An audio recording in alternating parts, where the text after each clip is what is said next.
let's talk about City in the Sky. This is higher than any of the other dungeons we've talked about in terms of altitude.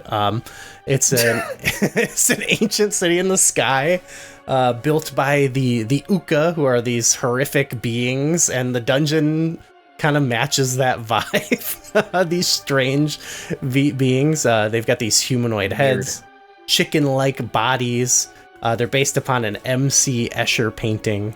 And they've got this whole, like, there's, again, ancient technology. They're this advanced society, but now it's mostly abandoned. And the Uka, they play a role in the navigation of the dungeon.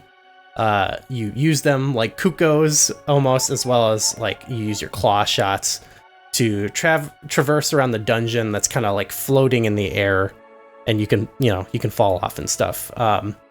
Eventually, you take on the mini-boss, the Aerofos, and you get the double claw shots, which expands on the platforming. And they make use of gusts of wind, flying with the Uka, or having to use your iron boots to not get blown away. That old thing. Yeah.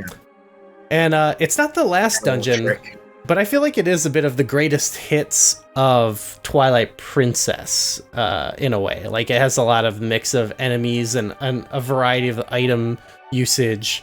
You know, you've got overgrowth with like the plant-like enemies that have come back, and climbing vines. You've got the Helmosaurs. It's a claw shot dungeon, so you've got those in there, and the Helmosaurus. And there's like we mentioned, like, there's the Aerofos and Kargarox. There's like the aerial enemies, so kind of a bit of a mixed thing going on. And it's a very lengthy dungeon, even if you know what you're doing. This is what gets to me, is this is a long, there's not much navigation. It's a long series of puzzles, and I'll just say right away, like, the puzzles, you talked about claw shotting and waiting. Yeah, this like, is the one. I think when I played it back when I was like in teens, like the thing where you're claw shotting around, like you're like, I'm like Spider-Man, but yes, it's actually boring to me. It's like Spider-Man if Spider-Man had to wait 20 seconds every time he shot his other arm. And he had to just go to one spot, find the one spot to claw shot to. Like, that's like the secret spice of Twilight Princess, for better or for worse, where it's like it can trick you into thinking it's crazier than it is. And I feel like that's one that just, it doesn't hold up to me, you know? This dungeon, like, that's one aspect of it that's probably most prevalent in this dungeon, like the just waiting for the puzzles. But not only is the dungeon puzzles making you wait, the dungeon itself is so long. Even if those puzzles took less time, the dungeon is still so long. And then on top of it, after you get past a lot of that, there's like sections where you have to be a wolf and like walking across a tightrope, which again just makes you like, it's just slow. You're talking me down. I should have ranked this lower. This is a weird dungeon, because like to give it its due, I think there are very interesting design aspects of this. Yes, I agree. It kind of thematically, it's very strong. It's a very weird, bizarre city in the sky. That's cool. Yeah, the music is very fitting and weird. You have the through line with like the dragon that's kind of like partially stalking you, or you see it like flying around throughout. It destroys part of the dungeon. Yeah, it destroys the bridge, which changes the way you have to get back, and then that's the final boss. And like, thinking about it too, there are aspects of this dungeon that remind me in some ways of Temple of Time and Snow Peak, where it's like you have to get from point A to point B, which is linear, but it's like, okay, but there's like one of those annoying little worm enemies that pops out of a tile, so I can't step on this tile, but I have to get over this gap, and then I have to walk across this, but I have to wear the iron boots, and then I have to hook shot from this specific point to that specific point, and then over there. And it's like some of the rooms are designed almost like a jungle gym, which is kind of cool, because it's like you are doing that like Spider-Man-esque thing where it's like I gotta shoot here, then I gotta shoot here before the thing falls, and it's cool. But what's weird about this is, more than any other dungeon, when it came to this ranking, I had to I had to say all the positive things and be like, these are all the things I like about it. But everything that's bringing it down is just how not fun it is to play the dungeon. Yeah. You know, it's just arbitrarily being brought down by the lack of fun factor compared to an on paper good design, in my opinion. I agree. You've actually made me think I should go lower with it, but it's too late. I'm locked in. A quick thing I'll say, you mentioned the dragon, Twilight Dragon Argarok, which you fight on top of the dungeon on this big grassy platform. Tries to blow you off. You use the iron boots and the claw shot to grab its tail. Kind of a, that's a classic at this point. And then there's like another phase. You climb up these pillars and you're avoiding the fire that it shoots, and you kind of like slowly break its armor. It's a cool visual, a cool aesthetic. It starts storming, and eventually this part is actually fun, though it's limited, but you're using these pea hats to kind of claw shot around and get behind it and hit its weak spot to get the final piece of the Mirror of Twilight. Yeah. So again, I think that's the dungeon has cool aesthetics, cool moments, cool ideas, but it's overall kind of a slog to play. And when I think about it, yes, it is. When I just think about like this might be like the most burnout like dungeon that burned me out the most. Every time, where it's like you finally get there and it's not even the end of the game. Yes, spiritually it might be my lowest ranked dungeon, but it actually in the actual ranking it doesn't. I'm gonna just say mine right away. It's the worst in the game in my opinion. I put it at 76 because I thought about how disappointed. I went to the Shadow Temple as being like my example of like a game that stood out, a dungeon that stood out as like disappointing proportionally to where it was in the game. And then I thought about what we just talked about. That's fair. Where I would actually rather play Adventure of Link or Legend of Zelda than this dungeon. Like you could play both those games before you beat this dungeon. So then I was like, you know what? That's crazy. Yeah, you could. So then I was like, you know what? The Manji's sick. So I put it below the Manji, but I could honestly put it lower. If I would put it below Parappa, I don't care. That's pretty great. But that's where I went. Yeah. So what about you? So it's definitively the worst 3D dungeon in all of Zelda. I think so. I strongly believe that, actually. So I don't even remember where exactly I put it. I have to, let's see. Okay, you know what? I actually still gave it a pretty decent, I put it at 31. Oh, wow. I put it above Goron Mines and Forest Temple. And you know what? This might have to be one where I revisit it, because like this is the most conflicted I've been about ranking a dungeon, because like I said, I do the thought process. I do my due diligence of being like, well, this dungeon does this thing and it gives me this value and it reminds me of these dungeons, and I'm usually very confident like where I put it compared to the rest of my list. And this was the only one so far where I was like, the only reason I want to give it its due is because I feel like we've gotten so into the weeds on some of these where I'm like respecting the designs of dungeons that I didn't really realize, rather than just considering how fun it is. And this is the first one where I'm like, okay, I could see a good design in there, but everything that's bringing it down is just that it's not fun to play. Yep. So I had to try and find a point where I was like, okay, maybe this is like where it is. And I just settled on here, and I don't really even know why, to be honest. I feel like it could go lower. I don't know. For now, I'm putting it at 31. Yeah, revisit it could potentially. This is definitely we got to revisit and see, because I just don't. I don't know.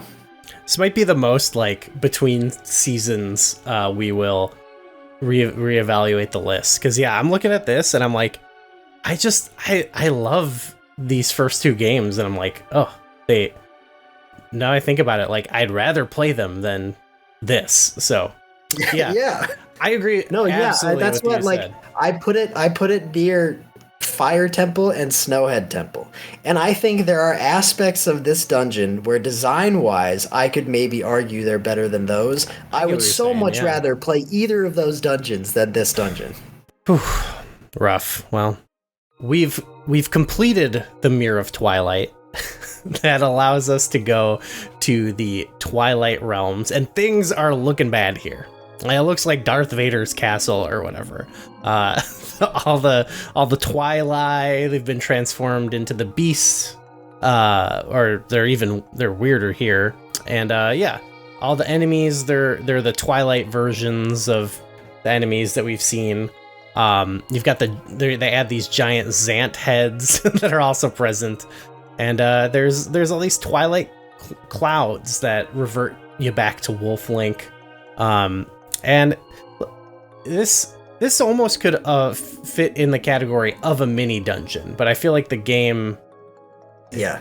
Or you could almost actually view this and Hyrule Castle as part 1 and part 2. You know what I mean? So even though they both have their own bosses... I can see that. This reminds me of something like the Black Tower.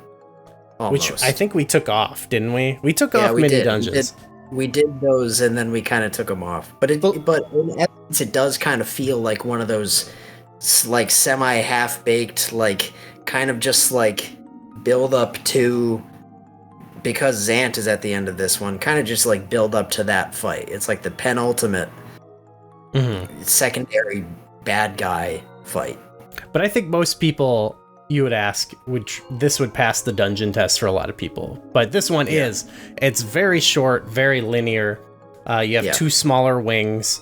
I kind of like this. Say you fight like a phantom Zant, and then they give you these light spheres, souls, that you have to bring back to a central area.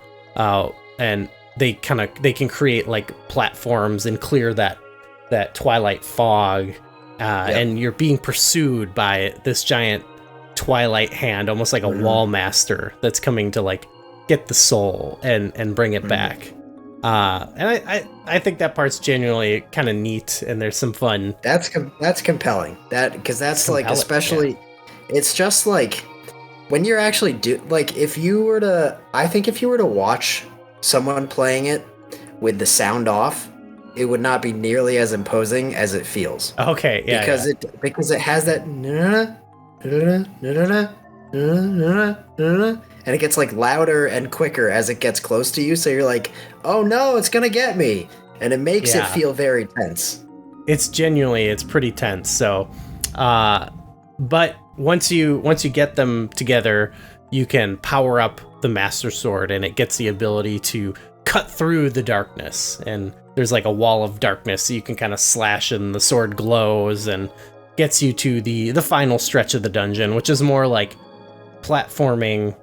I actually don't really like this part of the dungeon as much, where you're kind of moving up the platforms.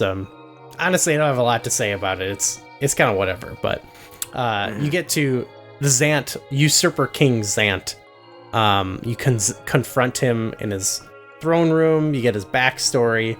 And I kind of like this part. I feel like they've done this sort of thing before, where it's like they take you through different, not all, but like different boss and mini boss fights from earlier in the game. But in this battle, and Zant kind of recreates them until you kind of get this final confrontation with him outside Castletown, and he's kind of a freak. And I don't know, I like this fight. Midna eventually destroys him, and we see how powerful Midna can be with the fuse shadow that we collected earlier. So I feel like it's a good payoff of like all the things from the game. I do feel like it maybe would have been cool if this was the actual final dungeon, and people, we don't have to get into bigger and more. I could. People have taken issue with Ganondorf kind of taking over the story. I'm kind of mixed on that, but I feel like I actually feel like this would have been a better payoff if like it was more Zant focused and this was like a real cool final dungeon. But I can see that. For what it is, I appreciate it. Maybe we can just talk about with the rankings, like your thoughts, and like where would you rank this dungeon? So it's definitely this was pretty handedly the the weakest dungeon in the game for me, just because it's like it's similar to how I feel about most. When we did the mini dungeons, I just in good conscience can't, unless it does something extraordinary or very good, I find it very hard to put it above a full-blown dungeon, because it's like, really, this isn't a full-blown dungeon. So for that reason, it's easily the weakest in the game for me. And even where I end up putting it on my list, it's towards the tail end of all of the. It's like one of the lowest 3D dungeons for me so far, just because it's like, I like thematically, I think it's cool. I think it's very like aesthetically strong, just because it's like very weird and surreal, and it's like the Twilight. You're seeing the Twilight, this race of people that were banished, like we're here, and like they've been turned into shadow beasts, but you can turn them back with the soul, and it's like you're seeing all of this weird otherworldly stuff. You're in that dimension now.